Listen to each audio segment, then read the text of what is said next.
చరిత్ర ఆనవాళ్లు కనుమరుగయ్యేలా ఈరోజు ఎన్నో ఆక్రమణలు జరుగుతున్నాయి. అల్లూరి సీతారామరాజు గారు ఒక గొప్ప నాయకుడు. 1922-24 మధ్య కాలంలో రంపా ఉద్యమాన్ని ప్రారంభించి బ్రిటిష్ పోలీస్ స్టేషన్లపై కూడా దాడి చేశారు. రంపా తిరుగుబాటులో భాగంగా డయానాపల్లిలోని ఘాట్ వద్ద సెప్టెంబర్ 24, 1922లో స్కాట్ కోవర్ట్ హైటర్ అనే ఇద్దరు బ్రిటిష్ అధికారులను ఆయన మట్టు పెట్టిన సంగతి తెలిసిందే.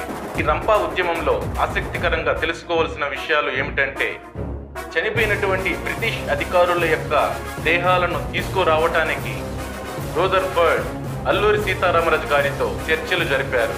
వారి శవాలను అనకాపల్లి జిల్లా నర్సీపట్నంలో ఖననం చేయటం జరిగినది. ఆయన యొక్క వీరోచిత పోరాటాన్ని గుర్తు చేసేటువంటి జ్ఞాపకాల్ని కొంతమంది ఆ యొక్క స్థలంలో ఇప్పటికే ఆక్రమణలకు గురైనాయి. Survey number 9లోని 46